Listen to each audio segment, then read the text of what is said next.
What is going on, everybody? Welcome back to another episode. Well, excuse me, the first episode of Not for Debate of 2021.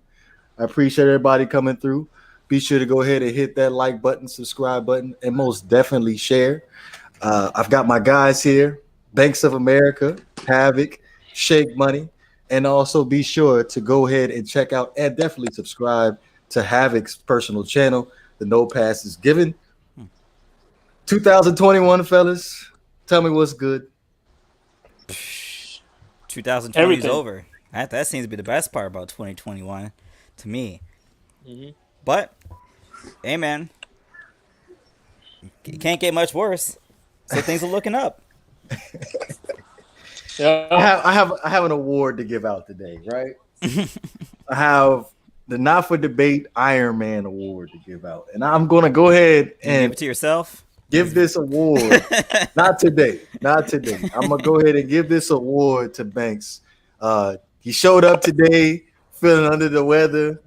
As you can see, he ain't showing his face today, which is understandable. Round of applause for my man here. Sorry to all my fans out there across the world. I know you guys would love to see my beautiful face, but unfortunately, your boy Banks is out for the count today. I don't know what the hell is going on in my body today. It's kind of weird. But thank you, Devore. I'll take that. But I have like this situation going on with my eye right now, where it's like very irritated, and I don't want to look like Quasimodo on the stream. So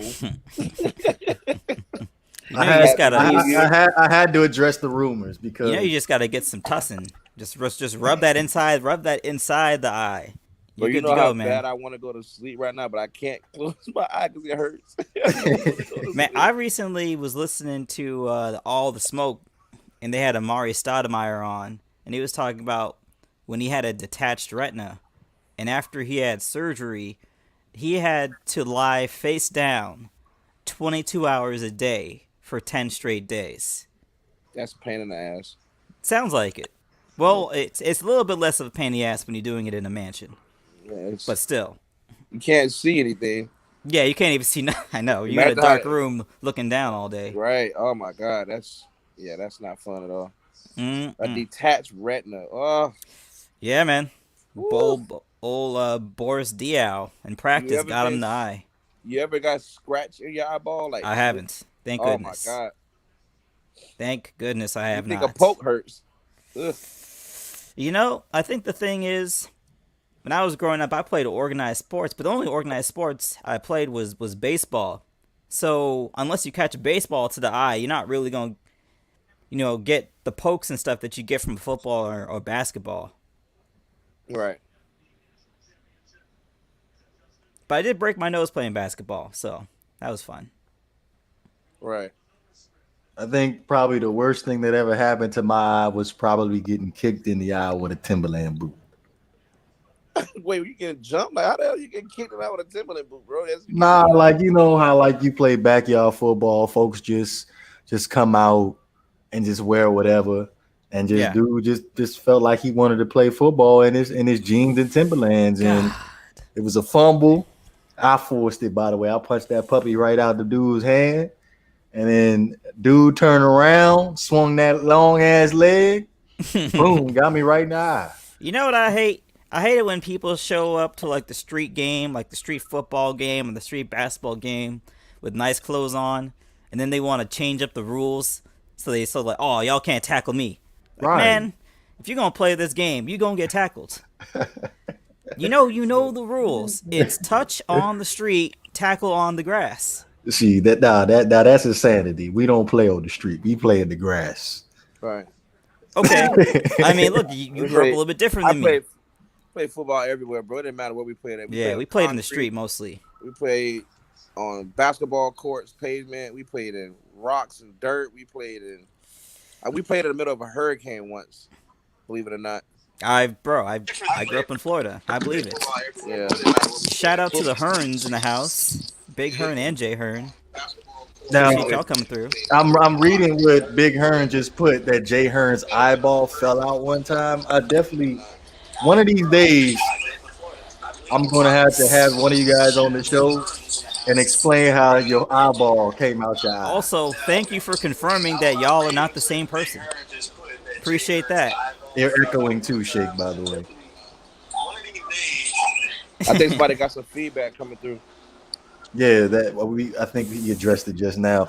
But I don't know if you saw this last week, Banks, but Shake ended up getting a Miami Dolphins robe for one of his Christmas gifts. Did you want to go ahead and share what you got for one of your Christmas gifts since we missed you last week? I actually didn't get anything but a coffee mug. I'm not really in the gift getting. I first off, on a sidebar, we're kind of off topic, but I wasn't in the Christmas spirit as much because I'm a father.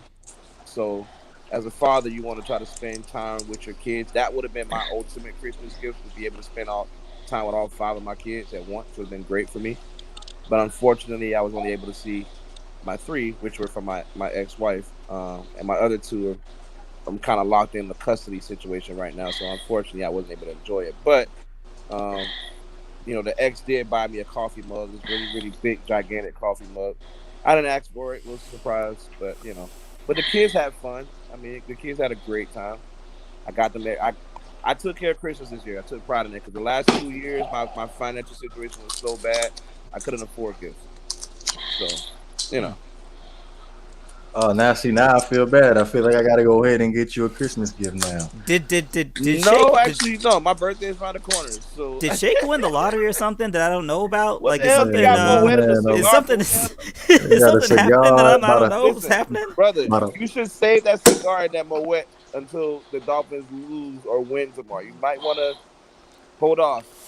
Hey, as far my man even got the glass and everything. As far as the Dolphins go, this season's already a win in so many ways. Oh no, it's not a win yet. Trust me, it's not a win yet. That's true. I mean, and how about this? Adam Gase is about to lose his job immediately after the game ends, and he's still showing up to work. Good. This guy's amazing. I'm glad you brought that up. This guy's amazing. That is our first topic of the evening. I didn't even know that. It's Adam Gase. Obviously, a 9-22 record with the New York Jets. 9-22. 9-22. Is scheduled to end up being fired after the New England Patriots game tomorrow, which me personally, as an Adam Gase guy, supporter, Shake, I know Shake gets annoyed when I speak positive about him. You got to sit back and just look at what he had to deal with, right? Because I did write down. Oh boy, I did. I had to write down a couple of things where it goes to show, like when it comes down to an NFL owner, when you decide you want to hire a head coach, you might as well go ahead and just hire the head coach and the general manager at the same time, so you don't fall into these kind of power struggles. Because after Adam Gase was hired, they ended up having to let go of their old general manager, Mike McCagnon, and ended up hiring Joe Douglas to replace him later on. Obviously, there was some power struggles, like I said, with the whole Le'Veon Bell situation. And also some unfortunate circumstances with some of the other players for the New York Jets. But as Havoc says, no pass is given. But those kind of things, to me personally, I just can't go unnoticed. Yeah, I mean, my thing is, if you know you're about to get fired as soon as the game's over, why are you showing up to the game? Right. Stay home. Look for a job. I mean, put your feelers out, get a job before somebody else gets that job. I can answer that question because if he doesn't, Mr. Johnson could sue the hell out of him because he's under contract. Right. Which I don't think he would, because he's looking to hire another coach. And if they do him, and another coach is going to go into the Jets situation, if they get into another situation where they end up firing a coach before they're actually firing the coach, and he sues Adam Gase for it, then the next coach coming in is like, it's just sending a bad signal. And by the way, this is a terrible way to run an organization. Just fire the guy. You gotta know there's no point in because the man's on borrowed money. It's like going to a casino with somebody else's money. He can be out there telling people whatever he wants the last week he's there. It's just not. It doesn't work out. You're much better off just going with the interim head coach and getting him out the building, man. Give my man some respect too. Like, that's disrespectful. Well, too. Another thing too is, once he gets fired, he's on the hook for like maybe 1 or 2 years. Adam Gase is going to get paid for a couple of years because he's under Securing contract. the bag. Yeah, so if he doesn't show up, he'll probably avoid that and say, okay, I'm not going to pay you the remainder of what I owe you because you didn't show up to that game. Securing the bag. You might be right. Adam Gase seems like the type of guy that'll show up to work, even when you don't want him to show up to work. So, hey, how come my keys aren't working? Hey guys, I can't get in the building. Something's wrong with my card. My card's not swiping. At least they were sitting back and being honest about it. They weren't beating around the bush. Yeah, I mean that's always. I mean, if you're really being real about it, just when you call him in the office, just fire me then. This whole, I mean, what are you gonna learn in this one more week? Like, at least you could find out if one of your assistant coaches can do a little something else if you give him a week or so as interim coach. So it just seems backwards, but you could also say that's the Jets for you.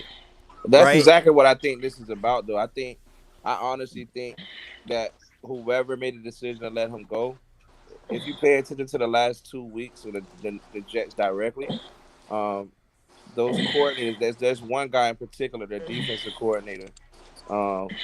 He's had those guys. The Jets defenses look really good. And I don't know if that's the direction they're going. If they're gonna give him the job or whatever the case may be. But he seems to have the players' attention. If you look on the sidelines and everything, he's really energized, and and the players seem to gel to him. So maybe that's what this is about. You know what I mean? Maybe. I don't know if that's true or not, but I'm thinking it has something to do with that. I mean, if Greg Williams is one of your assistant coaches, he's like the ultimate. He's like what's his name? Todd Haley. He's the ultimate assistant coach that's looking to take your job as soon as you get fired. That's who Greg Williams is. And if Bountygate hadn't happened, he probably would have been a head coach at some point in his career. But I don't think he's going to get the job, personally. Do you think they get rid of the coaching staff as well? Greg they already fired him. They fired him weeks ago. Adam Gase fired him. Yes. Right. Adam Gase. That's funny. So Adam Gase did the Jets' laundry by firing Greg Williams, and then they come to an agreement that he's not going to coach the team anymore, probably with them paying the rest of his contracts and a little bit more on top of it on the way out the door. Well, do you think they get rid of the coaching staff as well, or do you guys see? Of course. Yeah, if the brand new head coach comes in, he's gonna want to bring in his own guys, because you got to think the offensive coordinator Daryl Loggins, he's an Adam Gase guy. He followed him from Chicago to Miami, and now he with him with the Jets. So most of those guys are all Adam Gase guys. Yeah, no, they all out of a job. Except, I mean, every organization has that one coach that, like, no matter what, just always seems to stick around.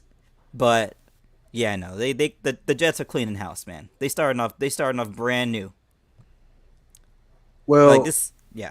Since I didn't mean to cut you off, since we on the topic of head coaching candidates, Eric Bieniemy, the Kansas City Chiefs offensive coordinator, has definitely been a topic of discussion over the last dozen shows. Mm-hmm. Do you think this is the job for him? All right, let me start off real quick. Yeah. I personally believe if I was him, I would wait it out in freaking Kansas City. This guy, Andy Reid, probably has like a good 2 or 3 more years to go. He's already building that team. You know what I mean? So all he has to do is just step in and take over something that's already being developed. And why start something new when you have something that you built already? That's how I look at it. That's interesting. If Yeah, I'm that's an Eric, interesting take. if I'm But I Eric think the Bieniemy, opposite. I'm wondering if the Jets. See, I'm the organizationally, you're already looking at the Jets with the side eye, and on the other eye, you're wondering is Joe Douglas really the guy that's going to build the championship caliber team? Because you also got to look at, I mean, not all head coaching jobs are come ups. I think being offensive coordinator for the Chiefs is actually a better look than being head coach for the New York Jets, quite frankly. So if I'm Bieniemy, man, I'm either waiting out Andy Reid or I'm waiting for a really good opportunity to come up. Like I said, the other thing with waiting out Andy Reid is you already know how the organization works. So you already have that advantage of having the chemistry with the front office and the players there already that you helped develop. Yeah, So including the best player. So you Exactly. want him to be a Jason Garrett? No, because Jason Garrett took over a fired head coach. Not really, you know what I mean? So it wasn't a wait out. It was just the guy got thrown out the door, and I don't even You're remember next. how Jason Garrett got his job. yeah, Wade Phillips got fired in the middle of the season, and he was he was the interim coach, Jason and then Garrett they hired stepped him in, that year. Yeah, Yeah, he was he interim. did pretty well. That they hired him as the coach. And then we all know that Jerry Jones gave him birth, and that's how he became Well, head coach. that's how he kept his job, right? Because Jason Garrett basically gave Jerry control over everything. Pretty much, just like Wade Phillips did. Right. Just and Also, don't forget the fact that he ended up marrying somebody in Jerry Jones's family too. That's always going to help you keep a job. You know what I'm saying? It's always going to help you keep a job. Marry the boss's daughter. And you know what's funny though? He got fired from the Cowboys. And when the first game when they played in Arlington, Texas, he look, they're all hugging each other. I'm like, okay, see, that tells you there's no love lost between. Who you talking about, Jason Garrett? Yeah, Jason Garrett, Jerry Jones. Yeah, there was. He didn't even get fired though. That wasn't even the headline. That was a very gentle firing. Yeah, it was a gentle firing. Well, yeah, that just let his contract run out. That's all. Yeah. Well, I remember because what happened, like they kept meeting, right? Like they just kept having meetings all the time, and then all of a sudden the contract ran out. They just stopped meeting. And that was it. Just like they just having dinner every weekend while as his contract runs out. He let him down real soft. Yeah. What you got, Banks? I mean, I don't know, man. We'll have to see. It's up in the air. I like an Eric Bieniemy. I think Eric Bieniemy should. I think the opposite. I think what Shake said was a very, very good point. It makes a lot of sense. You should want to. I mean, that would be a dream job for anybody to take over the Kansas City Chiefs because they're not regressing at all. You know what I mean? They seem to really be in tune for the next, 5-6 years or so. Before it looks like they have a really young roster. The only issues they will have is probably the offensive line aging, which may be a big problem because Mahomes, we need to, that's the $300 man, I think. So, you want to keep him healthy. So, but yeah, if I'm Eric Bieniemy, I would probably leave for the challenge. I wouldn't probably want to stay in Kansas City simply because it'll be looked at like Andy Reid's team in a way. Now I don't know if that would matter, but I think it was more of a challenge if you leave a situation that you're just doing so well in, and then you go to the Jets, one of the teams that are just freaking awful, and they beat the Rams. But anyway, you go to a team that's just awful, and then you end up turning them to perennial Super Bowl contenders. Just imagine that, you know what I'm saying? So I think it'd be more of a fairy tale for him to go to the Jets, but we'll see. I think he should do it. I mean, what does he have to lose? I would go if they could give him some form of guarantee that he can be the coach there. He'll get time to fix the issues. Adam Gase ain't get time. He only got 2 years. So why does he deserve time? Well, because Adam Gase already had prior coaching experience as a head coach. Hey, when an organization is trash, you got to build that bug back up. Yeah, but You then you can't don't just remember leave how it the at. enemy was You can't before, like leave it Eric at said. 2 seasons though. That's what I'm trying to say. The Dolphins gave 6 years, 7 years before they made a move on them. 3. It was Three. 3 3 years. years. All and right, it, so and Bieniemy it was should get and that it job. wasn't even they. And I felt like he would have had another year if him and Stephen Ross would have seen eye to eye. Man, all I know is more Adam Gase meant possibly no Brian Flores. So I 100% am behind them getting off of Gase. Because, look, man, there's something to be said for multiple people having a look at someone and multiple people immediately moving away from someone. And you could, and I understand the old, what about Bill Belichick? Well, Bill Belichick, number one, was coach for a franchise that is arguably the worst NFL franchise, and the Jets. So it's hard for me to like put that on him because he found like the right situation. But I will say, if there's a situation I'd much rather see Eric Bieniemy go into, it's Houston. You already got a good quarterback down there that you can work with. You already stamped and certified. You got that Mahomes stamp on you. You got the Andy Reid stamp on you. Deshaun Watson's going to buy in. Once you got buy-in from Deshaun Watson, everyone else is going to fall in line. I think Houston's a good place too, but again, remember they got that first round pick. They ain't got no first or second. Yeah, first or second. Yeah. I was thinking about Detroit for a second, but Nope. they don't have no cap. And they Detroit. They don't have no cap. I don't think Bieniemy gets along with Matt Stafford because Stafford can't do what Mahomes can do. Don't get that's what Stafford separates the has good on. coaches from the great coaches, though, Banks. You got to be able to coach any kind of player. Yeah, but you can tell that Matt Stafford is not his. I don't think that fits his scheme. From what if Bieniemy is the one that's behind this offensive explosion in Kansas City, I don't see Matt Stafford putting up numbers like Mahomes.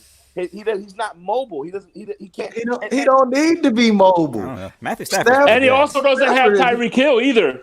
Right. I mean, you But got he Kenny still Galladay, puts so, up numbers, though. He still puts up numbers. He did pretty good with Megatron. I know that much.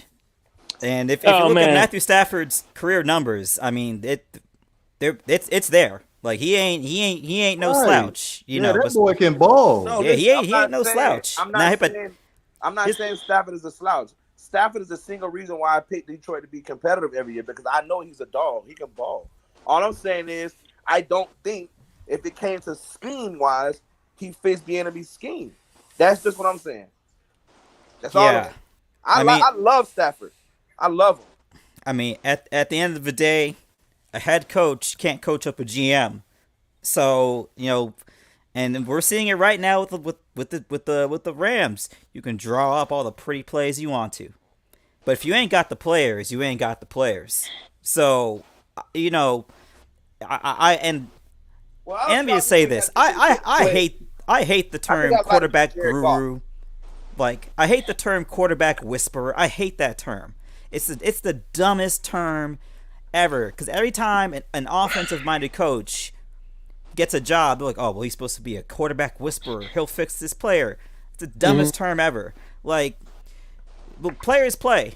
Why is Mahomes so great? Because he's got a track team full of dudes to throw to that can actually play wide receiver as well, as opposed to your John Rosses and Jakeem Grants of the world who are track stars. They're highly questionable at the wide receiver position.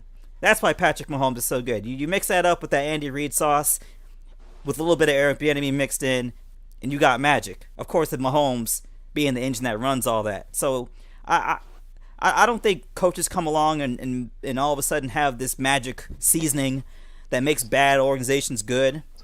It's one of those things, man. We still don't. If I was Eric Bieniemy, I'm not taking a job anywhere where the GM doesn't have some sort of a track record. I'm not going out like that. Y'all ain't gonna do me the way y'all did Romeo Crennel. You're not gonna do me the way y'all did Hugh Jackson. I'm not going into the worst possible situation and taking all these licks and taking all these L's while you try to figure out your organization. So if I'm Bieniemy, I'm staying pat until they come across with a good offer. Yeah, but then it's kind of looking like, well, who is Eric Bieniemy though? I mean, in that instance, who is Eric Bieniemy? You gotta say something real quick after you're done. Go ahead. I just want to welcome Paul from the On the Fin Sides podcast. He is What's good in on the the fin chat. side? I appreciate you for stopping by and taking time for checking us out, man. Much respect. What's up, Cheers Paul, to you. man? Definitely got to Welcome have you on the aboard, show Paul. The one only day. problem I have with Paul so far is the fact that he's a Dolphin fan. Other than that, welcome aboard. Welcome to the podcast. Happy New Year to you, brother. Welcome aboard, man. Man, he's a good guy, dude. Love it. Oh, if you know you guys, I'm sure he's a good guy. But I don't know. I just kind of got this sense of is Adam because is Eric Bieniemy end up being the next Adam Gase with just all sauce? Like we just hyping him up so much, and then I mean, I understand what you guys are saying with him staying there. I mean, 'cause like I said at the beginning of whatever, it makes sense for him to stay in Kansas City. It makes perfect sense for him to stay in Kansas City. But if it's the competitive side of you, if it's just the desire to want to go out and turn something and make something yours, I would move on to another team. It doesn't necessarily have to be the Jets. You brought up a good point with the Texans. The Texans will be a good spot. The only problem with the Texans is you have draft problems. You don't have a first-round pick or a second-round pick. That's disaster. Now you don't have no collateral to move anybody. There's nobody in Houston that anybody wants. The only contract you can move like that would be J.J. Watt. And again, who wants J.J. Watt at this point in his career? I mean, you don't have a lot working for you. So, I mean, the only other squad I can think about that would probably be considerate would be like we said with what was the other team? Did Atlanta find a coach yet? Nope. No, not yet. Atlanta would be a good spot. They got cap issues too. I know you know firsthand they got cap issues. We know that. We know that firsthand. They got some aging dudes making a lot of money. Oh yeah. They're gonna have to come off those contracts. I don't know if you guys. I dare anybody to play Madden and try to find a landing spot for Matt Ryan. You cannot pay me enough money to play Madden. You got to get rid of him for a late what? At least a fifth. Bro, remember they wouldn't even take a draft pick from me. They wouldn't even take a draft pick because his contract was exploded. Because they sent back talking about trying to move Julio too. So they made the Miami Dolphins a top contender to getting them, making sure they get I think it was a first round pick and a third for Julio Jones. Wait, didn't Bieniemy start off in Minnesota? Let me ask you this: what team do you say if Julio Jones went on, it'll be a game over? It'd be game over if Julio Jones. No. The Rams is game over if Jared Goff is not our quarterback. I mean, honestly, you put Julio Jones on the Seahawks, and that's a problem. They don't need him though.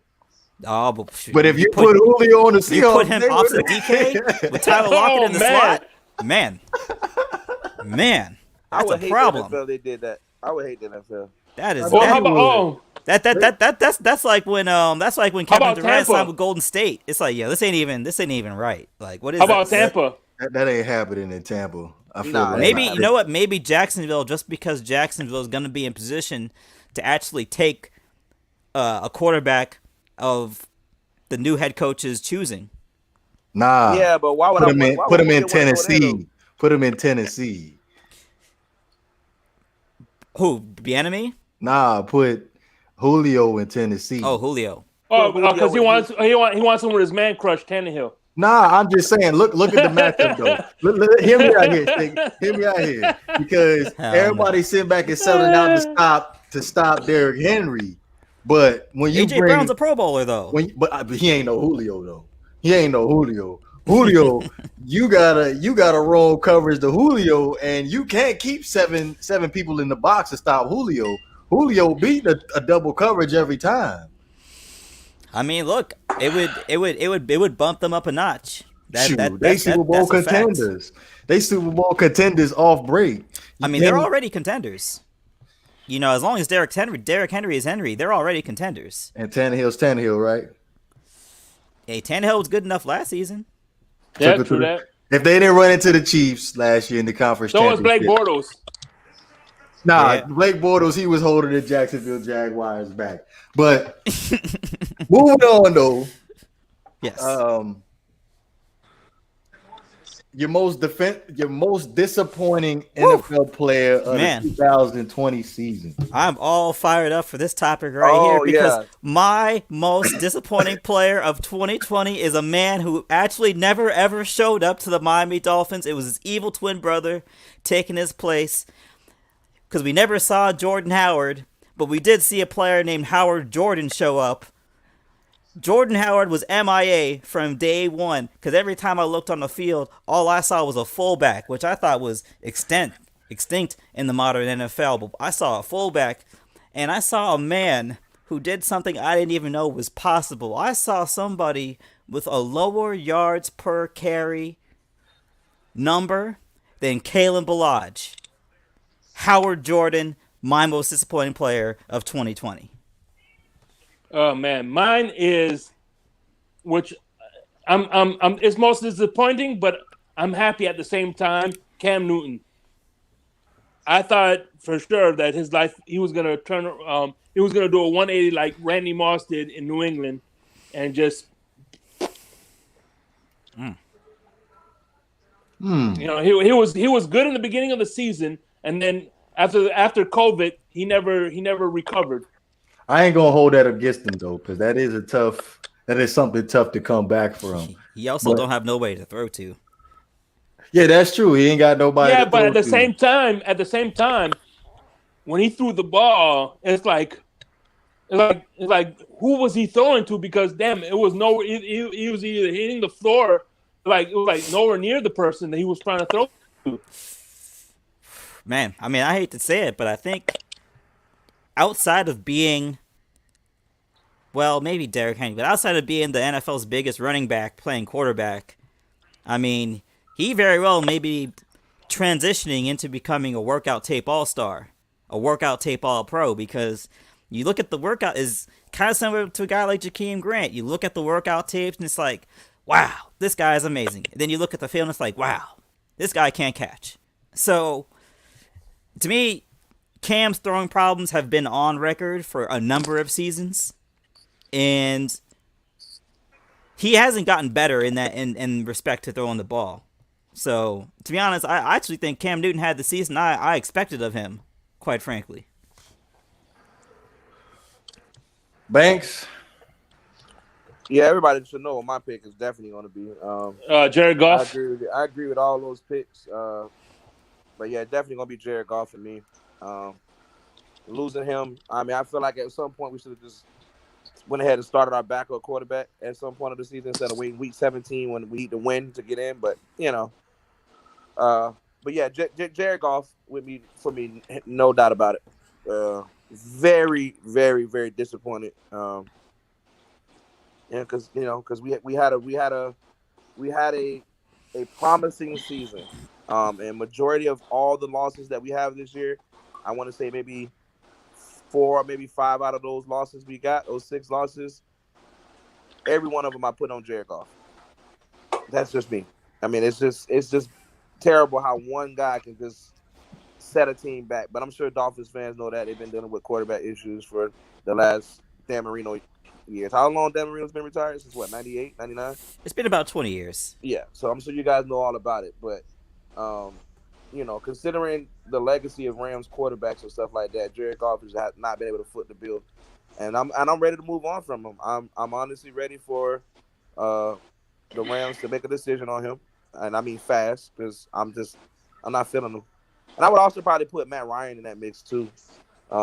Just because, he was in the Super Bowl 4 years ago, and they really haven't been. And I'm not just blaming him because the team has just lost some pretty bad games. They did lost some very close games. But maybe you can throw Kirk Cousins in that mix. I mean, because Kirk Cousins is not having a great year this year either. I put Kirk Cousins before I put Matt Ryan because at least Matt Ryan puts up points. It's not his fault. His defense can't hold the lead.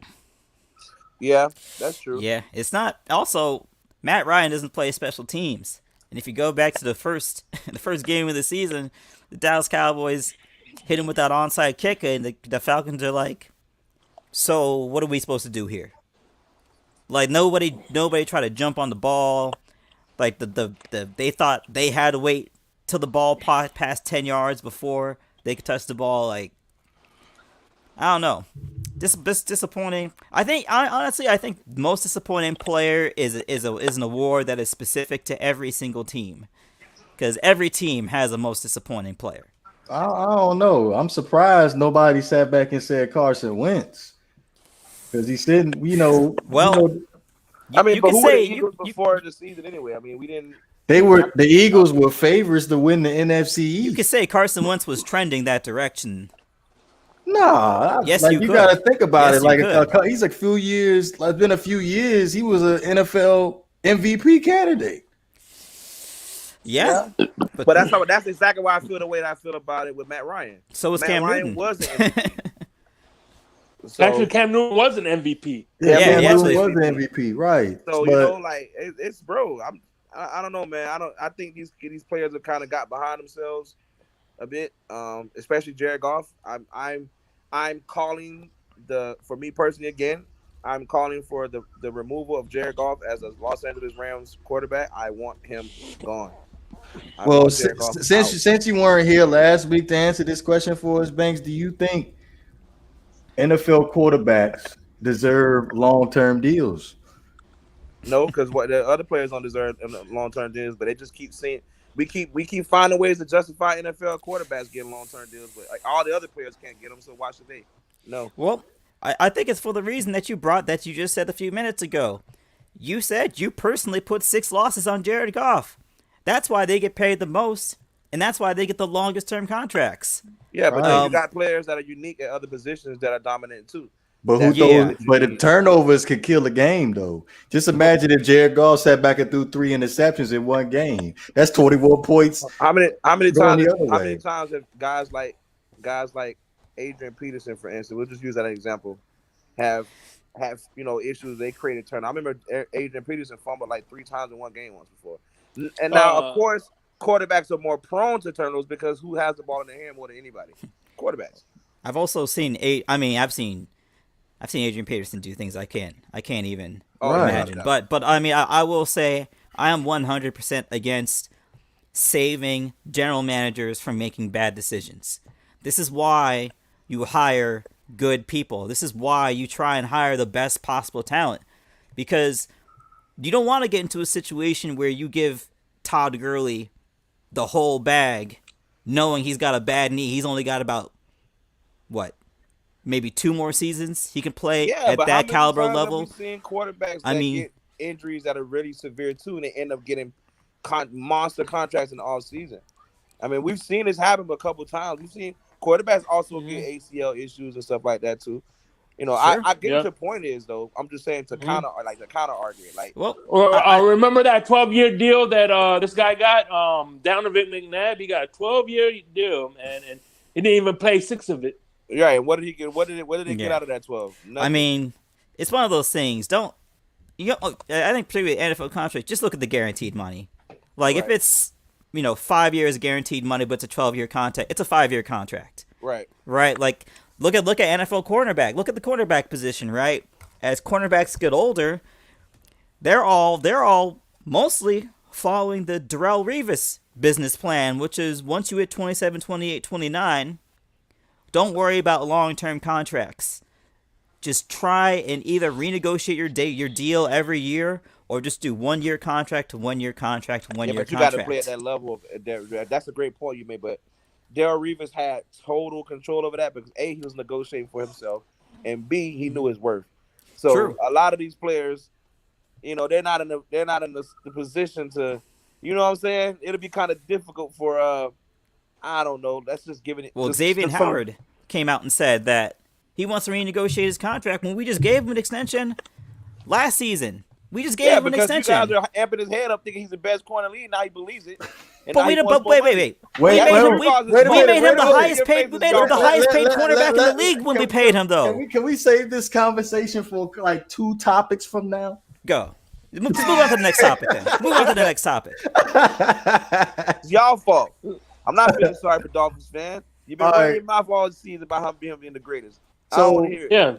Listen, this is number 2. This is the team with the second best cornerback. Pipe down.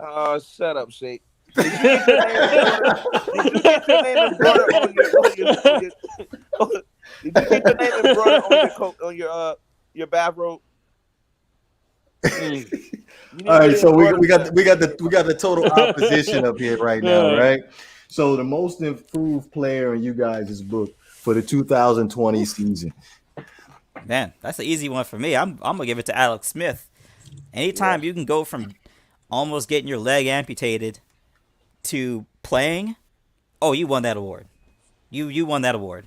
I'll give him comeback player of the year, but not most improved. Yeah, I mean, yeah, no, that's actually that's not a bad point. In terms of like starting off as someone and turning into something else. I'm about to think on that one for a second, but go ahead. All right, mine. As much as it pleasured me to say it's Cam Newton because I love the fact that the Patriots are going. It's gonna pain me. I'm talking about pain me in my soul to say this one. I'm gonna have to say Josh Allen from the Bills. That was one of mine too. I didn't want to say it, but I'm glad you said it. You know, Josh Allen is getting MVP considerations, right? He should be. Mm-hmm. He ain't getting it. He's not gonna get it, but you guys do know he's in the MVP conversation. Yeah, he should be. But this is most improved, and he has improved vastly. Although he played pretty good last season, so you could say that his natural trend was heading this way, especially considering that they spent money and got him the wide receiver with the largest catch radius in the league in Stephon Diggs. Yeah, but still, he passes the ball around. Yes, he does. Yes, he does. How many catches does Stephon Diggs have on the season right now? A lot. Okay, so he over here being a Matt Ryan 2.0. Yeah. You guys are going to be real surprised with my pick, but, Buffalo Bills. But that's a good pick, though, Buffalo. Who's your pick, Banks? It came down to two for me, but it's going to definitely end up being Ryan Josh Tannehill. Allen's stats. Bruh, I know you ain't just sit back and say Ryan Tannehill just. Yeah, most definitely. He ain't. Well, I'm not surprised. This is what I expect from him on a week-to-week basis. But go ahead, you ahead and finish. No, I don't. I definitely expect him to play this well. He played actually pretty well this year, and I got to give Baker Mayfield some love too. He definitely turned around a bit and he turned the game around by just not turning the ball over so much. So he's got some pretty solid numbers too. But yeah, I'm gonna give it to Ryan Tannehill. Ryan Tannehill, he didn't have enough film last year for me. I thought it was just a hoax. But this year, he started from week 1 all the way to week 17, and he has some pretty solid numbers. Looking at his numbers this year, he's at 3,603 yards passing, 32 passing touchdowns, 7 interceptions. Considering that's higher than what he did last year of 22-6, I mean, that's improvement. You know what, Banks? You know what? I feel like the biggest step to becoming a better person is admitting when you're wrong, right? Mm-hmm. And I'm extremely proud of you right now because you sat back and you have disrespected Ryan Tannehill ever since I met you from day one. Your comment has always been stuck out to me since 2014 when I first started making Miami Dolphins videos. So I'm just happy to hear you say out your mouth today, this evening, that Ryan Tannehill is your most improved player and you're proud of the way he's been playing. Yeah, man, like I said, bro, I'm a football enthusiast at the end of the day. I love the game of football. But when you were praising Ryan Tannehill, just honestly, bro, he just wasn't that good. I'm sorry. He wasn't as good as how you were praising him. But look what he had to work with, though. That was listen, all your points are valid now. I'm not going to even argue with you on it. Your points are valid now. I can't even argue with you on it. You're not going to give me to argue about it because I already said that he's the most improved in my opinion. But like I said, at that time, I didn't want to hear the excuses because you still got to get the job done. Whether he got good talent around him or not with the Tennessee Titans, though I still think it has credit to, most importantly, Derrick Henry. But I can't take that from him because when you look at his numbers, those are Pro Bowl numbers. Like those are really good numbers. Those are solid numbers. Can I ask you a question real fast? Well, this is for all three of y'all because y'all have mixed feelings about Ryan Tannehill, right? So in those games that the Tennessee Titans are down, Are they still running the ball? No, but are they winning the game? No. Yes. No, they're not. Well, let me put it like this: they're put in position. Not like last year. They're put in position last year I'll give you that. to win these games. They're throwing the ball around a little bit more this year. Yeah, they haven't been. Just be honest. So let's go ahead and take this monkey off of Ryan Tannehill back. We're gonna definitely clip this. Look, I got something for the Dolphins fans that are haters right now. I felt Ryan Tannehill has been a good to very good quarterback the majority of his career. He's been a good to very good quarterback. I respect that too from you too, Havoc, man, because I know you've been extremely critical about a lot of things that me and you disagree upon. I'm not a Tannehill hater. I like Tannehill. My man. So Now, basically, what you're there's saying. some other quarterbacks I have opinions on, but Great One DeVore, let me ask you a question. So you're saying that Ryan Tannehill's downfall in Miami was because of the people he threw to? No, that's not. That's what you just said. What no, did he have to work with? That's not what I'm saying. Right now. No, that's what he had to work. Okay, that's what you just said. Let me change it to supporting cast. If that sounds a whole lot better. That's the same thing. No, okay, so drink or beverage. Drink beverage. It's the same thing. Offensive line is supporting cast, right? The defense is supporting cast. Like, come on now. So, like, this goes back to the conversation from last week, right? Y'all sit back and make all the excuses in the world for Tua, but y'all ain't do the same thing for Ryan Tannehill. I rest my case. My player is DK Metcalf. And so you're doing the same thing for Tannehill that you're not doing for Tua. Nah, because I'm tired of hearing it. Because like I said, I'm gonna give y'all a taste of your own medicine now. So now y'all want to do this for Tua? So that's cool with me. So you're admitting that we're right then. Nah, you ain't right. I'm right. Yeah, so you are. You just said it right now. No, I'm right. There we go. Right. Because if you're not giving Tua passes, then you're saying that we're right. Nah, if that's the game y'all want to play, I can play it too. So am I. So we're right then. Thank you. But y'all started it first, though. Next topic. Listen, do y'all stand really expensive piano right behind y'all in the workhouse? Next topic. But my most improved player is definitely going to be DK Metcalf, right? Mm-hmm. So in the 2019 draft, ended up sliding out of the first round. One of the biggest reasons was he wasn't a polished wide receiver. Route running was a big issue. He's still not. Oh, yeah. Hey, you can. Neither was Randy Moss. Randy Moss wasn't a big route runner either. But for some particular reason, there's some Randy Moss was bigger and was taller and faster than everybody. There's some people. There's some people in this podcast right now that want to put him down as the best receiver of all time. But he is. But we sit here and we talk about DK Metcalf just for the 2020 season. 80 catches, 1,282 yards, and 10 touchdowns is a very, very elite for a receiver, if you ask me, considering the receivers that came out of that 2019 draft. Give me his drop. Yeah, that's what I was about to say. I don't care. He's among the league leaders, if not the league leader in drops. 80 catches and 1,000 yards. That's all that matters. Hey, 95 catches would be even better. Because I look at dudes like, and obviously, and that just goes to show about how physically talented he is, that the man has dropped more passes than any other wide receiver in the NFL, and he's still out here killing the game. Like, usually, usually what happens to guys that drop a lot of passes, that's, usually get that Jakeem Grant treatment, right? They just stop throwing the ball to you. But they keep showing faith. But DK is like 6 foot something. Like, he's basically LeBron James, a wide receiver, right? He's a monster. Like, it's not even fair. So I mean, look, he only need to get marginally better as a wide receiver to be a Pro Bowler. Marginally better. And then he met Jalen Ramsey. He said, and then he met Jalen Ramsey. Then he ran into Jalen All right, Ramsey. so since y'all been chopping at the bit at this topic, we just gonna go ahead and just transition into it right now, because defensive player of the year, easy, right? Yeah, I think it's pretty easy to Havoc, but obviously we're gonna have some issues with this topic. Go ahead, Banks, make a case for your guy. Well, you got two guys actually. You got two guys actually to make a case. The guy for you think I'm gonna say is just Don't ever disrespect Aaron Donald like this award again. There should be nobody else in the league even considered for this award if his name's not Aaron Donald. That's a I lot. don't have nothing else to say.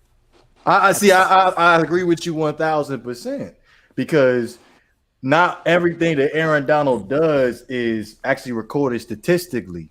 But I feel like they're gonna play this like LeBron James in the NBA, which LeBron deserves the MVP every single year, but they give it to somebody else just to, give somebody else some recognition. But it's not. I don't think it's gonna go to Aaron Donald this year. But I most definitely do think he deserves it though. And I'll say this much: as much as I think Xavier Howard is clearly the defensive player of the year, I do feel like they are going to give it to T.J. Watt. I feel like they're going to give it to T.J. Watt. But I think Xavier. I think it's Xavier Howard 1, T.J. Watt 2, Aaron Donald 3. But I think T.J. Watt's going to take it. Aaron Donald's number 3 on your list. That's disrespectful. Yeah. I got T.J. Watt over Aaron Donald. So you're not gonna put Jalen on your list, Banks? You just gonna leave him off your list? Yeah. Where does Jalen Ramsey rank in the defensive players of the year? Yeah, he's like 1A and 1B. 6th, 5th or 6th. So nobody's gonna make a case for Xavier Howard. I would make a case for him. He got an interception to back him up, but again, case makes itself, bro. I mean, if it's not consistently leading the league in touch and interceptions, you see, he's not one of them guys that has, a 3 interception game and all of a sudden he's in the race. He's been doing that all season long. He would never have another season like this again, though, ever. And well, the problem is he's had a season like this before. Right. With interceptions? Yeah. Now he ain't had 10. He hadn't had 10, but he had like 8. Yeah, I think it was like 5 or 6 he had. I'm gonna look it up right now. But he's consistently above 6 interceptions a year if he's healthy. But I mean, all that tells me is he know how to catch a football. That's it. What's that say about the other 1,000 cornerbacks in the league? All I'm saying is, you cannot put the best. If that's the case, Asante Samuel will probably be the best corner to ever play football. I'll break it down to you like this: Xavier Howard leads the league in interceptions, and he does not have one game with more than 1 interception. That means he has an interception in 9 games in a 16-game schedule. That's nuts. That's nuts. Good, but again, that just tells me he knows how to catch a football. Highest rated cornerback in the league. You can catch a football. And lowest QBR too. Yeah, in a passing league? You telling me that when you're going up against the second best receiver on everybody's team or the slot guy every week? I'm just going up against a second. Slot guys. Wait. Slot guys. Slot guys. Jones' assignment is the primary. Wait. Did you just call Xavier Howard a slot corner? Did you disrespect my guy? The disrespect is so real. Right? The disrespect is so real. You go back, I gotta find a YouTube video. They already default that whole thing. He does not defend the best receiver on the team. If it ain't come from me, don't believe it. All right. If it don't come, anything about the Dolphins, if it don't come from me, don't believe it. But don't worry, there's a YouTube video out there from some dude that got Cheeto dust on his belly in his mom's basement, cutting up NFL footage. Man, I don't want to see no YouTube conspiracy theories. I don't watch every single Dolphins game this season. This is breakdown. No, this is actual film. I've seen every single Dolphins game this season, and it's not just me.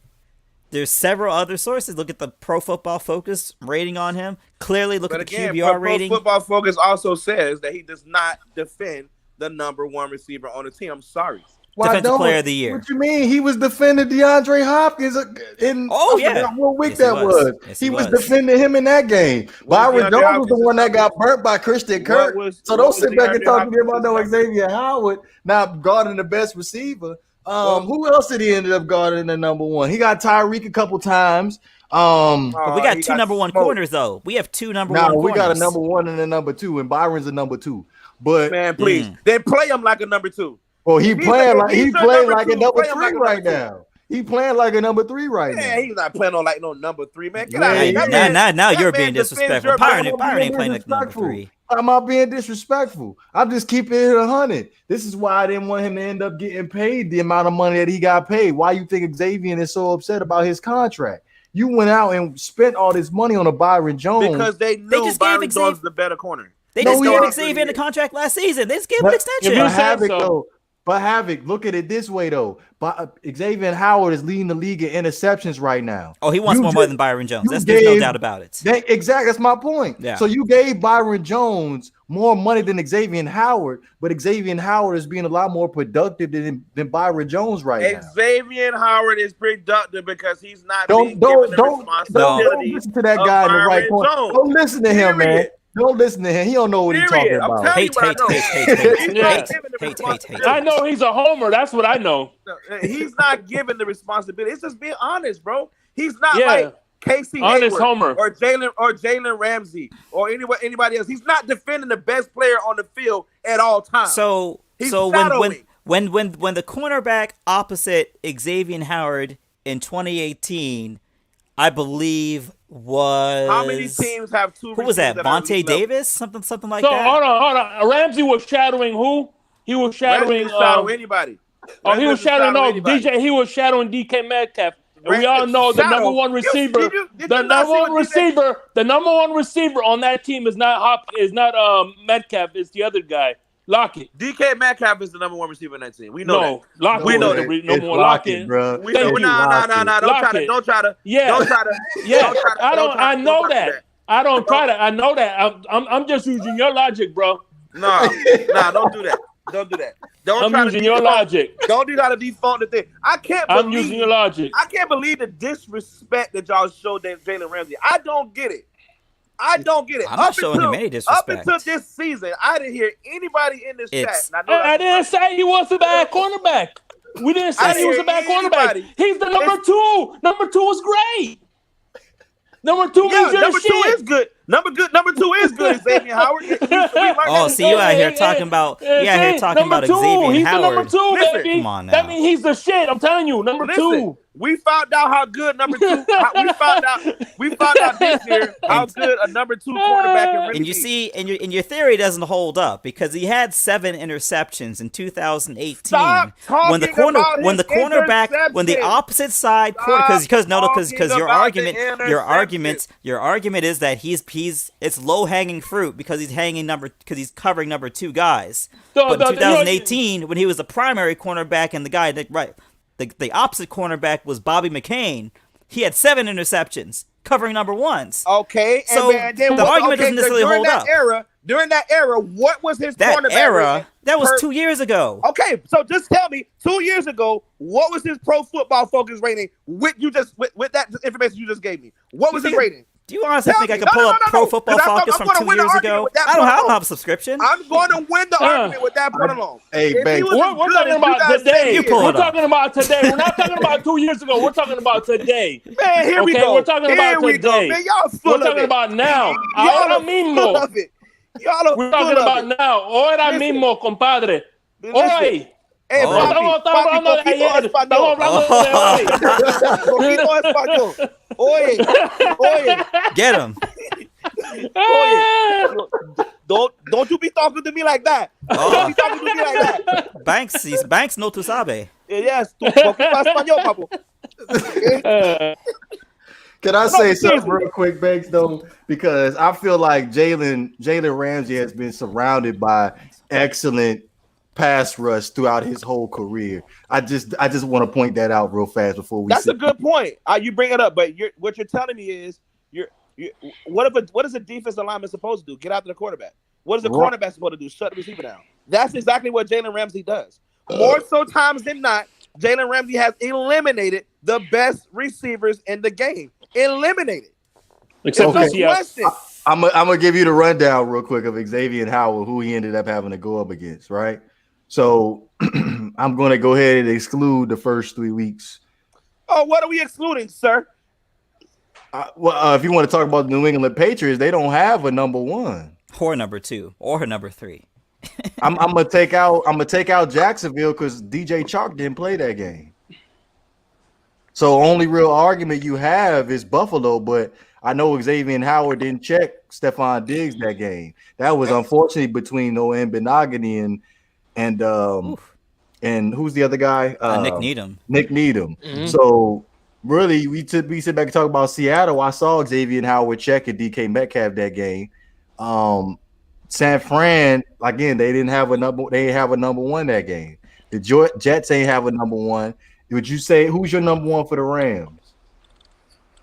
With the Rams, we don't have a number one receiver. That's Robert But Woods. that's the point. But that's the point I was Oh. trying to convey to you guys. The league is not surrounded by a lot of number one receivers. There's only a handful of elite guys and there's only a handful of teams that actually have 2 or 3 really good receivers. So why are you disrespecting him by not giving him the rights to have a defensive player? Because what I'm saying is this: you guys keep basing this argument on interceptions and interceptions alone. I'm not going to give anybody. If that's the case, I just said, if we base the argument on interceptions and interceptions alone, Asante Samuel will be the best cornerback ever in the NFL. Especially considering he picked off Peyton Manning 4 times. Why is Deion Sanders considered the best cornerback in NFL? Because he eliminated his opponents. Because he caught interceptions and could take it to the house. Have you seen Deion Sanders? The only receiver to give Deion Sanders a problem was Michael Irvin. That's it. That's a lie. Statistic. That's a lie. Michael Irvin. No, He would even shut down Jerry Rice. Jerry Rice. Man, please, man. Jerry Rice. I done seen the Atlanta Falcons, San Francisco 49ers game. I done seen him highlights a million times. Jerry Rice was giving him problems. Man, please. I'm just saying. Jerry Rice the GOAT. What do you mean, man, please? Jerry Rice the GOAT. He's a second GOAT. There's a new GOAT in town. Oh, my gosh. I'm just saying, Banks, though, for real. Look, the only thing that Ramsey has in common with Deion Sanders is they came from Florida State. They come from Florida State. No, it has nothing to do with that. State. I mean, you know. Yo, checkmate. Checkmate. Oye, Bobby. Oye, let me tell you something. Don't try to pull my card on my team, okay? I know a little something, okay? But Banks, though, what I was saying though was, you gotta value the interception because you're taking away you're giving your team extra possessions, and if you take that interception to the house, you talking about points for your team. So by you getting that from a defensive player, that's you being extremely productive. You can't ignore that. So let me say this. Let me just say this. If I could just be allowed a moment, just a moment. Let me clean it up a little bit. Remember what I said when this argument first started. I like Xavier Howard. I have always said I like Xavier Howard. Last year and the year before that, when the Dolphins drafted him, I told you that was a good draft pick. You argue with it like, no, how the hell would we go draft the corner? We didn't even need a damn corner. I said, dude, Xavier Howard, man, he's a good corner, man. He came out of college. That dude was balling. He's going to be the next best thing. Oh, no, you don't know what the hell you talk about. We should have got this. We were looking for a quarterback and da-da-da-da-da. So I believed in him from the moment he stepped into the league because I saw his potential. But again, I'm not going to base my argument on him getting interceptions. I want to see him go out and maybe even publicly say, you know what? I'm going to go draft. I don't want nobody defending Tyreek Hill today but me. I got Tyreek Hill all game. Let me take care of it. Because we know one corner in the league that's going to open his mouth and back it up. We know Jalen Ramsey's going to come out there and say, no, he ain't. No problem. Last time he opened his mouth, he got crisped. Everybody. By who? Everybody. You talking about the game against the Jets? No, that time he sat back and did that interview. He was running his mouth, talking about Josh Allen is trash. Oh, well, you know. Everybody. I don't have the list in front of me, but he ran his mouth. You know, it's a temporary moment in time, but we get past that.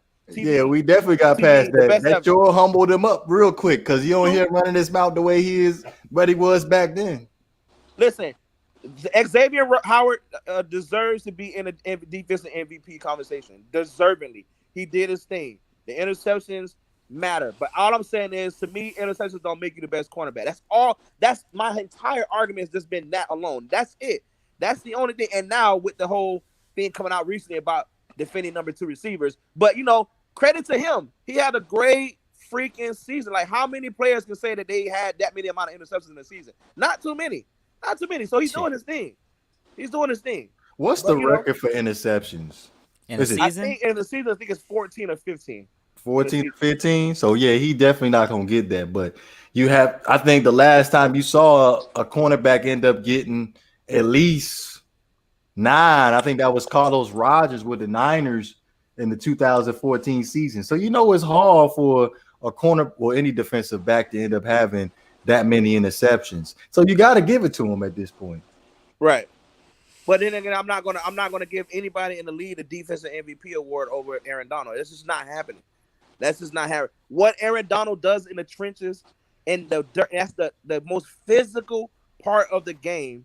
It was done in the trenches, day in, day out, week in, week out. I'm just not, and I'm not just saying that because Aaron Donald is a Ram. I'm fortunate. I feel lucky to even have a guy of his caliber. But Xavier Howard is in that conversation as well as T.J. Watt. T.J. Watt is having an amazing season this year as well. He's having an amazing season, but they ain't AD, man. They're not AD. The game plan for everybody, all 32 teams, when you play the Rams, we know who to circle first on the board. We don't give a damn about their quarterback. That's what teams are saying. We're going to let the quarterback throw the ball. But we're not going to let Aaron Donald get to us. And what happens every week? Aaron Donald gets there. He has, 13 sacks this year? Yep, 13 and a half, 26 quarterback hits. Come on, bro. At the D tackle spot. Come on, bro. I'm not going to argue with you. I think the race is clearly between Aaron Donald and Xavier Howard, but I don't think Aaron Donald is going to end up getting it again because they feel like they need to give it to somebody else. Probably. That was a good point.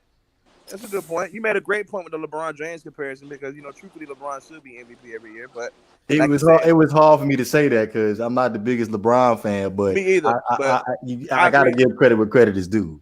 Absolutely, yeah, I agree. But my guy KD looking like the MVP so far this year. But yeah, okay. Hey, I ain't gonna lie. I know this is off topic, but them Hawks looking pretty good right now. Yeah, I think because much of the league is in sandbag mode right now, but they are looking good though. I think Rajon Rondo's presence is helping them out a lot too. The league is looking very rough in the beginning of the season, very rough. Yeah, but we'll see. We'll see how it goes. That's the thing about this season. Like no teams have anything that even resembles a training camp or preseason in no sport. So I want to say my defensive player. I haven't said it yet, and unfortunately, I'm gonna say one that's on a losing team. He's on the Jets, unfortunately, and that's Quentin Williams. Quentin Williams, they're 0-1 and whatever, and they're isn't he like a defensive lineman or something like that? Yeah, he was a defensive lineman. Williams, he was the third pick in the draft. Yeah, but here's the thing about this: they only got 2 wins, and they're top 10. They're number 10 in run defense because of him. It ain't number 1, so I don't care. Yeah, I mean, on a 2-win team to be that high, that's pretty good. It depends where it deserves recognition, but I got a couple D linemen ahead of him. You know what I'm saying? We didn't even mention Myles Garrett. Yeah, so Myles Garrett definitely deserves to be in the conversation considering the fact he battled COVID and came back and I think he has like 12 sacks too as well. Yeah. So, yeah, Aaron Donald, Myles Garrett, T.J. Watt, all guys that definitely deserve to have that MVP award, but I got to give it to my guy, Xavier Howard. You haven't seen double-digit interceptions in a long time. So, I mean, if Xavier Howard would get it, I wouldn't be upset because I respect. Like I said, bro, it's a mutual respect. I'm just not crazy how you guys. I think it's just because you guys are Dolphins fans, and that's just what Dolphins fans do when anything good happens in you guys' life. You just overdo it. This reminds me so much of that 2014 season or 2013 season when you guys talked all that crap when y'all beat Pittsburgh, when y'all beat the living crap out of Pittsburgh in the regular season, and you was talking all that crap, and then met them in the playoffs. Well, it was Matt Moore. That was Matt Moore. That was I a don't wanna different hear quarterback. it. That was a different I don't wanna hear quarterback. it. And That you was ain't- Matt Moore. Hey, that was a That different was quarterback. Hey, that I was- ain't gonna make a case for Matt Moore. I know exactly what we got out of Matt Moore. And you know who was Yeah. one of the main ones talking? Great one DeVore. No, it wasn't. Oh, you should have heard his mouth. I said I was excited about the playoff game. Oh, I have my my God. doubt. We're gonna beat You know, them. it's a We're gonna good thing beat that we them. keep got receipts because that show is still up there. That show is still up there too. So it is. It is. Truth what be it is, told, man. Truth be told, I'd rather keep Matt Moore than Adam Gase. That's a fact. Why would I pay? Why would I want to make him the highest paid backup just to sit on the bench and then play like trash when he come in and play? I mean, to be honest, I think we hit gold. We struck gold in terms of as far as backup quarterbacks go. So I'm good. I'm good with what we're at right now. Mm-hmm. Who's your back? Oh, Ryan Fitzpatrick, right? Yeah. Yeah. Oh, yeah, most definitely. I wouldn't call him a backup quarterback. I think he's a starter, but we just have too much pride to start him. Next topic. Look. You don't want to talk about it. Next topic. Next We're doing that. topic. Let's do This show next be topic. 2 hours long. If we get on that. As far as the top 5 goes this week, Shake, do you have one, or do I need to make up something? Do I need to manufacture something up real quick? Like I said, I've been trying to do this one for the longest, man. Your favorite system and the top 5 games on your favorite console. Easy. All right. So what's your favorite console? Everybody list so- your favorite console, and then we'll go from there. So there's always a question: the best console versus your favorite console. Now, for me, I'd say my favorite console is probably. It's tough, but probably PS3.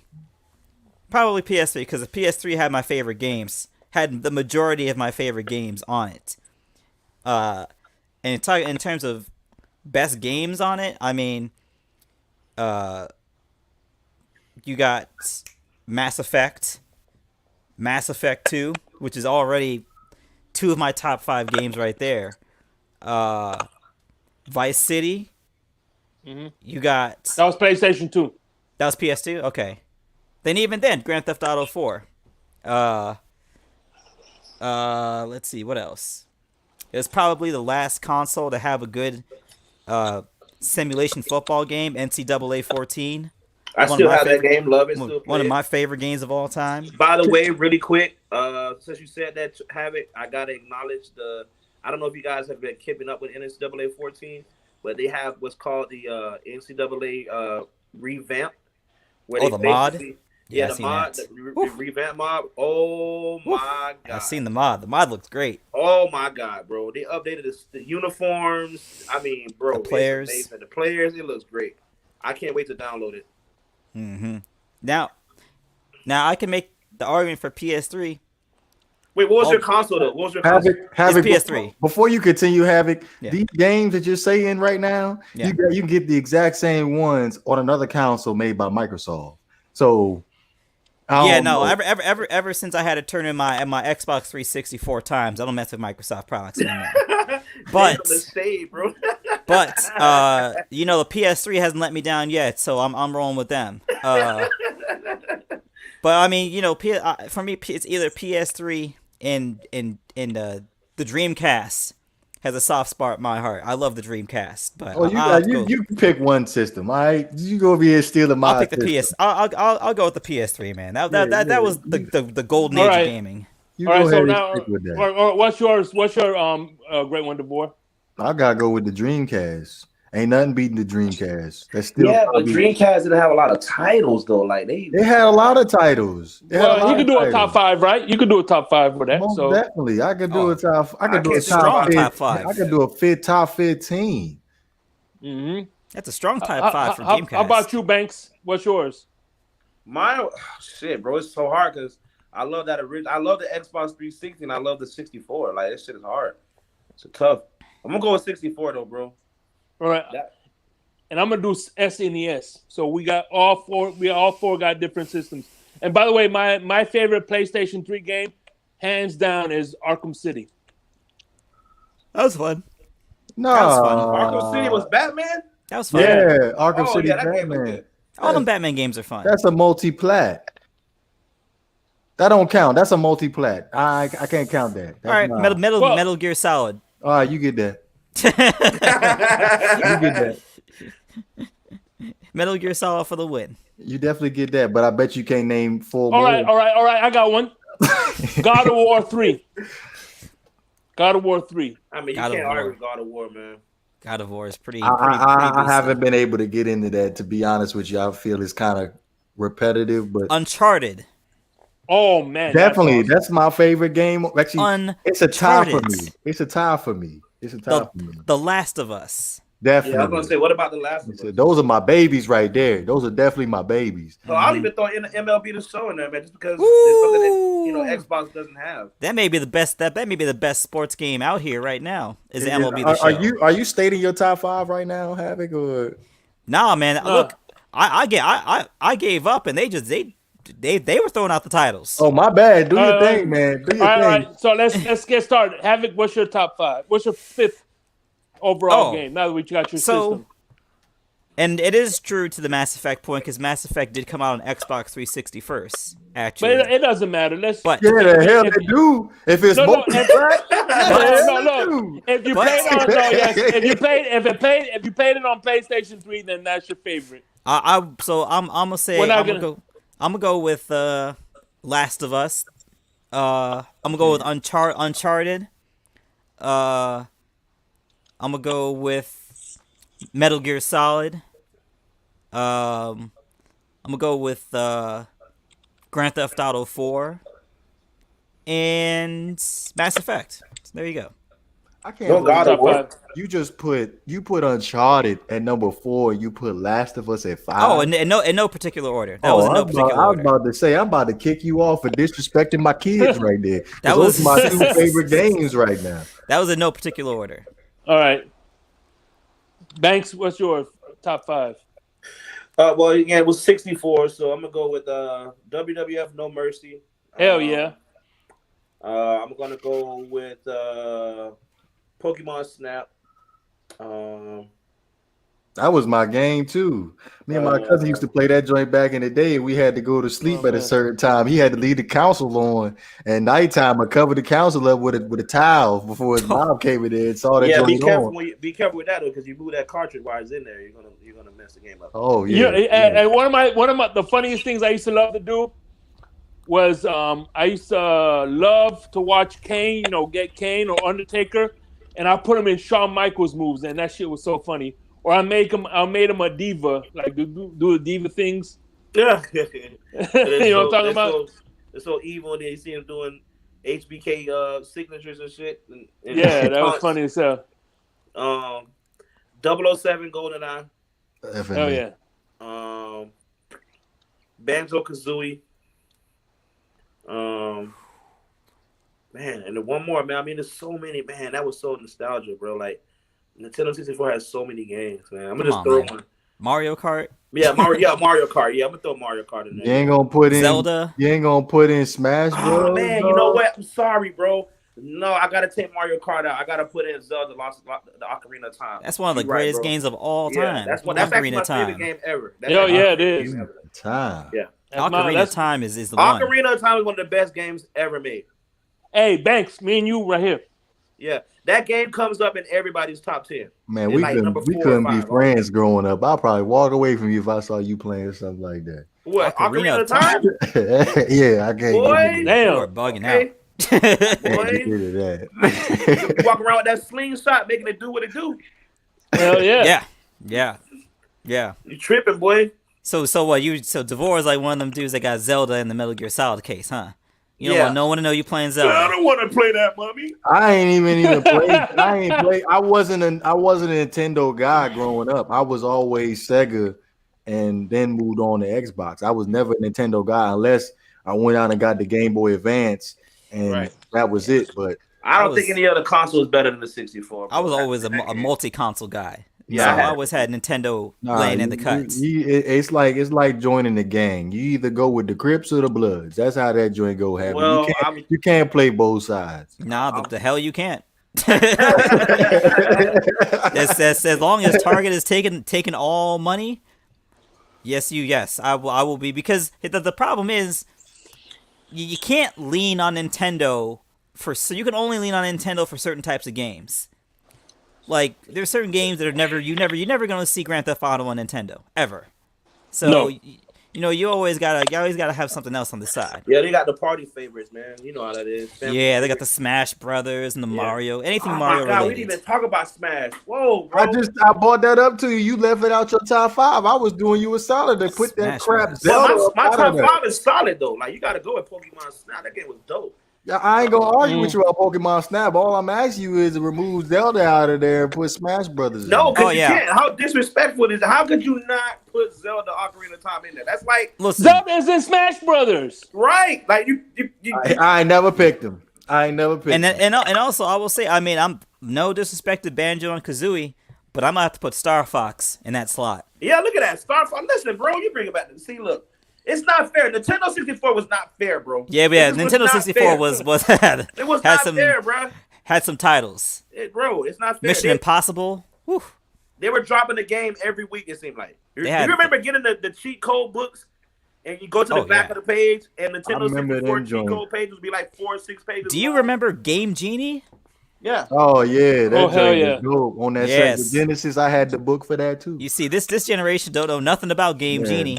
They Right. don't know about that, boy. But credit to Nintendo 64 because they took up at least 6 pages of cheat codes. That's how many games they had. That's how they sold them. That's how Ooh. they sold the magazines. That's how they sold Nintendo Power. Nintendo Power used to be the number one. Shoot, they had more than 6 magazine out there. pages. They had about 25, 30 pages. You With remember the back in the string- day when you bought a magazine to get a demo disc? Right. Yeah, Man, those were the days. They don't even make demos anymore. definitely not. Hey, the console I had was not Madden. Remember the first Madden when an injury occurred? The ambulance came in and started running over Yep. all the players. Right. That was like Madden 93 or 4. Keep it a buck. I'd rather play Madden 93 than Madden 21. I ain't gonna go Quite that frankly. far. I ain't gonna go that far. I will. I look back and try to play that joint right now and say, why did I play this back in the day? Cause look at the competition. What do you mean? Why would you play that? I'm just saying though. What was the competition? Out of the park baseball? Like, you know what I mean? But even then, Madden used to be ahead of the They curve. had Ken Griffey baseball. They did. You They did. Shake, are you ready for the GOAT top 5 for the Dreamcast? I'm ready. You ready for this? All right, so you I got know NBA. Shenmue's got to be on that list. That's definitely my number 1, but you just killed the suspense. Yeah, you. But you got NBA 2K. That's number 5, right? NBA 2K. Then you got NFL 2K's number 4. Randy Moss on the cover. Hell yeah. Then you got Power Stone. Y'all know Oh. about Power Stone. I did know about joint Power goes- Stone. that was my number 3, so I got like 2 slots left. Like I said, I can go to 15, but number 2, you know what? Damn, I don't even want to put. I don't even know what if I want to do with my number 2. I know what to do with the number 2 slot. Sonic, Crazy Taxi. I'm stuck between Sonic, Crazy Taxi, Soul Calibur. yeah, Soul Calibur. Man, Toy Commander was my game too. You know what?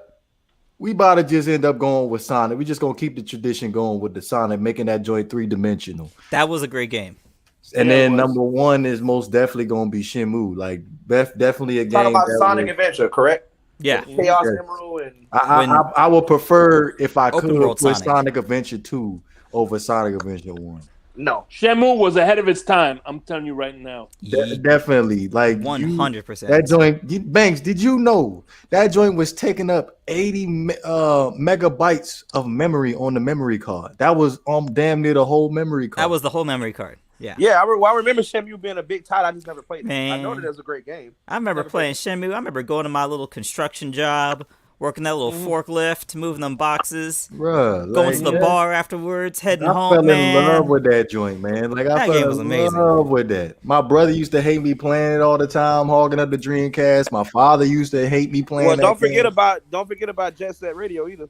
Yeah, Jet Set Radio too. So like, there's a lot the of titles. soundtrack. Definitely, there's a Had lot the of amazing titles. soundtrack. There's a lot of titles for the Dreamcast. I Jet just Set can't put it into a top Radio. 5. And that's why Oh, it's yeah. got to be the best system of all time. Crazy Taxi. All right, let me give you my 5 now. Who'd you pick My again? top 5. The SNES. Okay, the SNES. All right, You my be number telling your 5 is age NBA right now Jam. by telling that right now. I know, I'm 42 years old. I ain't ashamed to say it. I ain't scared, you mother. As the late great Bernie Mac would say. My number 5 is NBA Jam. Solid. I used to love playing NBA Jam. I used to love playing with Bill. You could make Bill Clinton. You could do all these different heads. I like NBA. NBA Jam was my number 5. Illusion of Gaia is my number 4. I ain't never heard of that. That's a deep cut. You heard of that one, Havoc? Oh, I played it. Yeah, it was a good game. Yeah, that's a deep cut. My number 3 is Donkey Kong Country. Mm-hmm. And Donkey Kong Country. But my number 2 is the Mario Kart. That's when it first came out. OG Mario Kart. Kart. Fun. And my number 1 is Zelda: Link to the Past. Of course. Which is an off-brand. If you think about it, everything. If you think about the Ocarina of Time, whatever, it's pretty much the same thing. You have the light road and the dark road, which is the past and the future. You had a flute in that one as well, but that was only to take you to, there was a lot of connections with both games, pretty much. Yeah, there's a lot of similarities to that game. They don't make bad Zelda games. They just don't make bad Zelda games. I just can't be feeling on Zelda like that. That's just not for me, bro. I mean, it's only what, the second most profitable franchise in Nintendo history next to Mario. Hey, to each his own, man. To each his own. What happens is he doesn't like games where he has to read. That's a problem for me. I don't like doing that. You don't like reading? Though, if I'm playing the game, well, back then it's understandable. But up until this point, if I gotta read, I have a big problem with that. Oh, so you didn't play? So you didn't play any Final Fantasy then? Hell no. I don't like that taking turns shit. I don't like that. That's my biggest issue with the Pokemon games too, where they be like, Pikachu did a thunder shot. Yeah, but Pokemon was more action though, bro. It had a lot. Yeah. Wait. Pokemon is turn based. Yeah, but it had more action. Like they had a TV show. You know what I mean? You felt like you would be an actual. Yeah, team. Like you felt like you was a part of it with Pokemon. Zelda, right. Like I didn't know nothing about Zelda the whole time. I thought Zelda was a dude. Nah, man, Link is the dude. Zelda is the princess. Okay, I know that now, but the whole time that's what I thought. That's how much I was. So you mad Zelda didn't have a cartoon with it? No, I'm mad Link don't have a winning personality.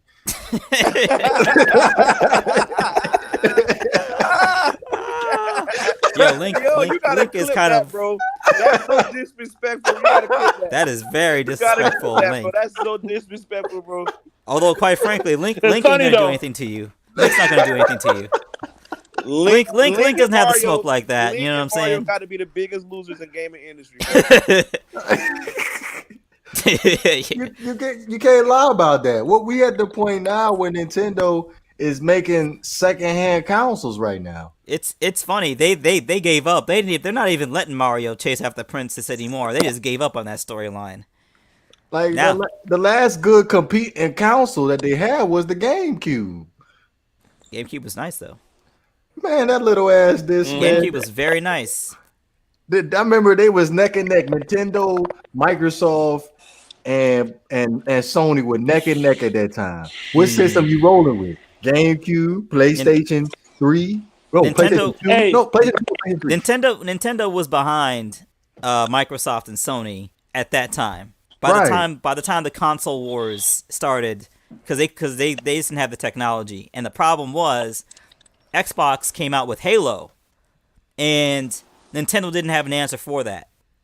And then Nintendo, quite frankly, still isn't on the first-person shooter game anymore too much now, and that's really why Nintendo's consistent, but they ain't never gonna try and out-graphic anybody, you know? Hell no. Oh, by the way, another game that I used to love playing for hours on Dreamcast, Virtual Cop. I played a messload of Virtual Cop. I played so much Virtual Cop. That was a Genesis game though. No, But that was on Dreamcast. That was a Saturn game.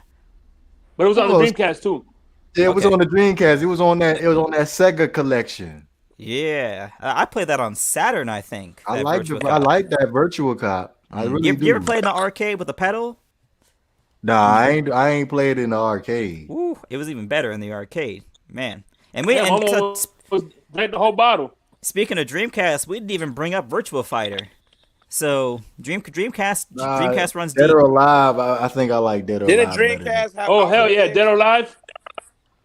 I never played Dead or Alive. Havoc, that is I the love Dead or ultimate Alive. fighting game. One of the reasons why I enjoy playing Dead or Alive online is because you cannot dominate in that fighting game.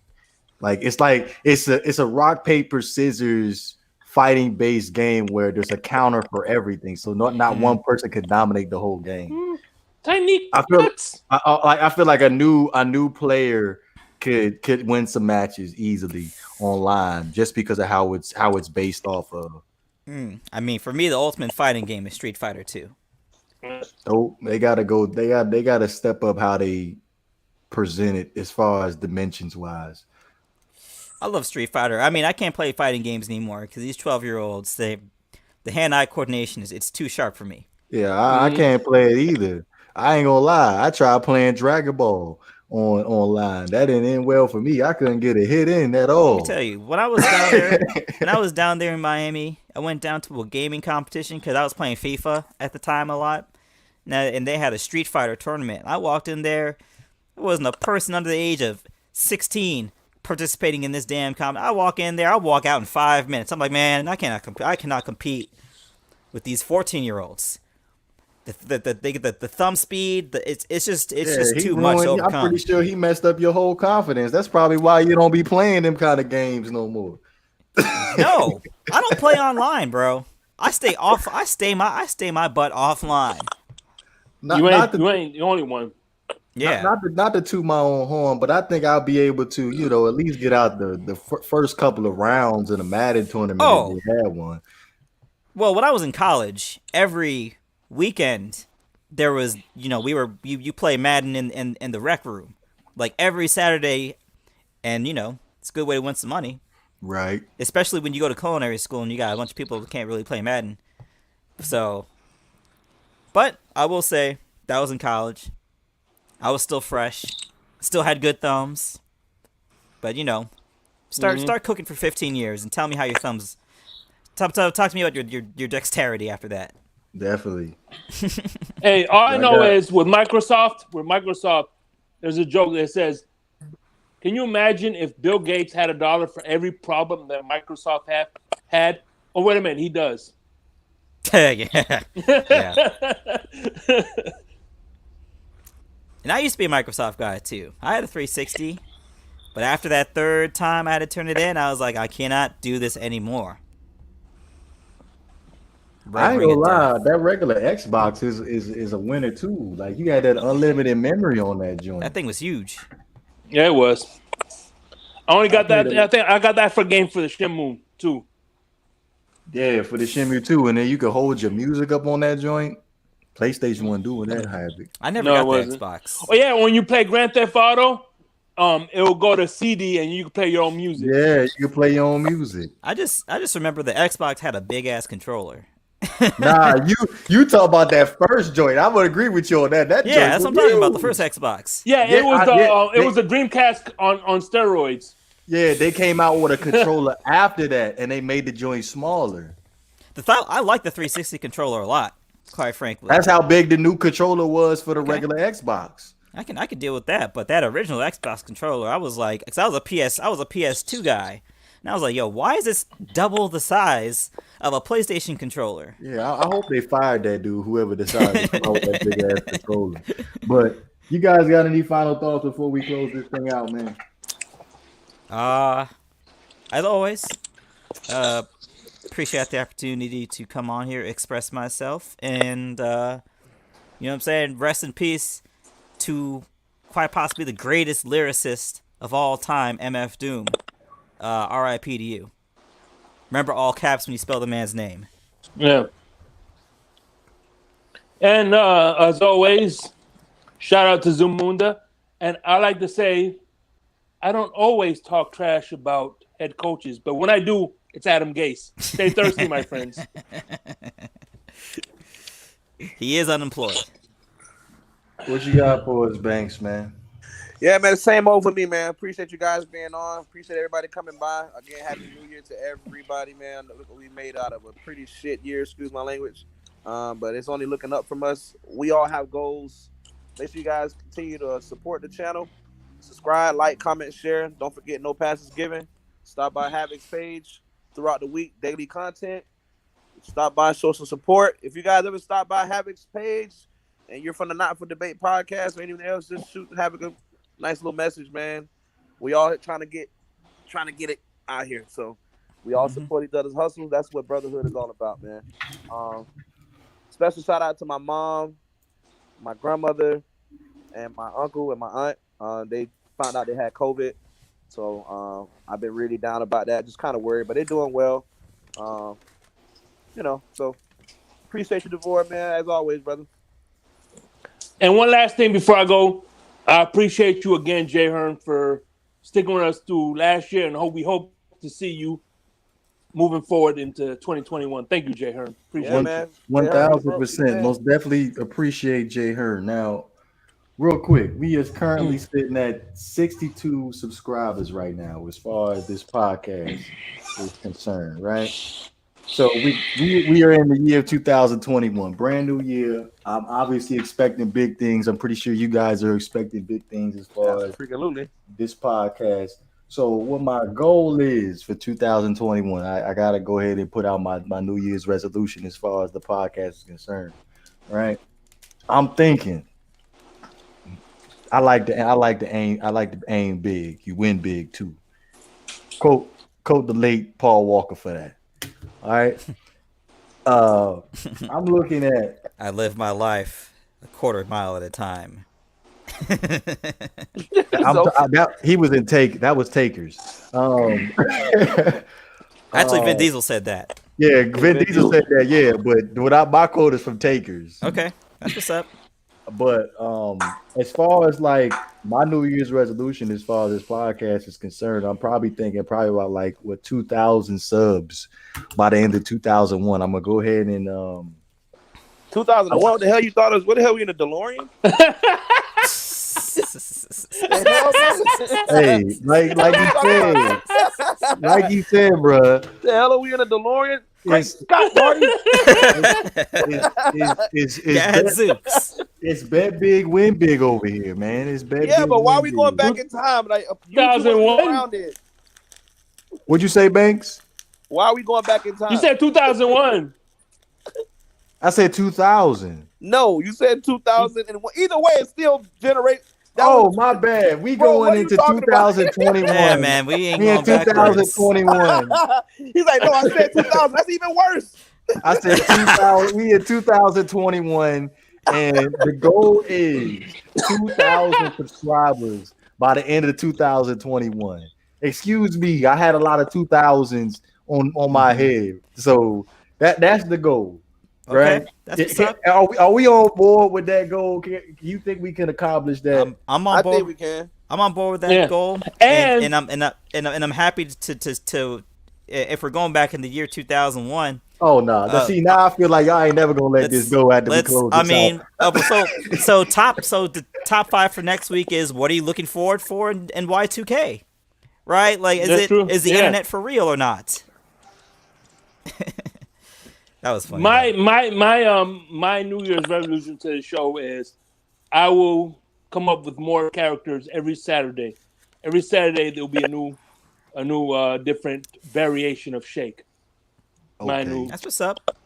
Well, I promise to show up as unprepared as usual. Shake Hefner will come back. And Next time I come back, I'll give you my backstory. Okay. I'm still waiting for the females to be walking around in the background. I'm waiting to see a butler walking around in your background. So hey, I told you, Jeffrey is whole for the holiday. Yo, you so kind. You gave Jeffrey time off. You gave Stevie Wonder. You gave him the weekend off, man. You a good boss, man. Hey, one of my favorite lines from Jeffrey was when Philip was, Mr. Banks was trying to fix something. He goes, "Hey, Jeffrey, why don't you fetch me my tool?" He goes, "You mean your knife and fork, sir?" That's a classic Jeffrey line. Yo, that's a classic Jeffrey line right there. Hey, Banks, you still ain't give us your take as far as that 2021. 2021 what? Subscriber. Excuse me. I'm on board for that. Listen, bro. Not to go there, not to make whatever, but this was my dream to come up with a podcast, and I just happened to be blessed with the opportunity to come into your grace and your favor, and then along came two other gentlemen who were down for the ride. I just look at this as individuals that are sharing the dream, bro. Hell yeah! Why not 5,000? Why not 10,000? Why not 100,000? Why not us? We have great content. We have great conversation. We're real. We're honest. We know how to laugh. We know how to be serious. We know how to. This is what people need. This is I think, and I also want to acknowledge just everybody that continues to come by every week. And not after the subscribers, we want to start getting some type of sponsorships going in here, man. Stuff like that, man. Aim high, bro. We can do it. We can do this. You can do it. We started off this podcast 2 years ago, I think, a year ago, 2 years, and we had some trials and tribulations along the way, up and down, a lot of in and out, and going on in our social lives at that time. We were dropping content, and we were going lazy sometimes, and being unavailable. We had to work. We had to be fathers, but now we're a lot more consistent. That's what keeps me coming back every week, even though I've had a little bit of absence from time to time. But I feel comfortable if I feel comfortable if I have to miss a day or whatever the case may be, then I got 3 other guys here that can step in, and it's like I never left. My presence is still there because you guys do so damn well. So I thank you guys, man, because this wouldn't be nothing without y'all, seriously. So why not us? Definitely, we can do it. Mm-hmm. Appreciate it. It's much appreciated. Much appreciated. Same here. Definitely appreciate that.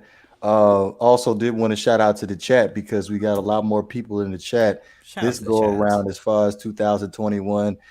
We finally got Big Hearn and Jay Hearn in the chat at the same time. Hey, that's my fault. I thought y'all were the same person. That's my fault. Yeah, Havoc the whole time thought they was the same person. So we definitely appreciate the Hearns brothers for coming through. Definitely Kyle came through. We had on the fence side came through. Yeah, on the fence side came through. Dope, man. Definitely shout out to them. But I think that was Paul, right? Shake? Yeah, Paul Pickens. Yeah. Okay, so yeah, I did a show before. He's a cool dude. Yeah, Paul's a cool guy. So we definitely gonna have him on sometime during the NFL offseason. But this NFL offseason is definitely gonna be interesting moving forward. But again, and if we could just get those people that are stopping by, even if you're not going to come back and return to watch the podcast ever again, just give a thumbs up. Your subscription would go a long way. Just subscribe. That's all we ask for. Just subscribe. Definitely, and also feel free to leave a comment if you do to the channel, because I really go through every single comment when I rewatch it later, even if I ended up missing it. Also, to find ways to make the podcast better is also good too as well. But I think we covered everything, right? We good? Yeah, man, that's good. Yeah. All right. So yeah, this is definitely Not for Debate 2021. It's first show. We up out of here, man. Bet. Hasta la vista, pasta.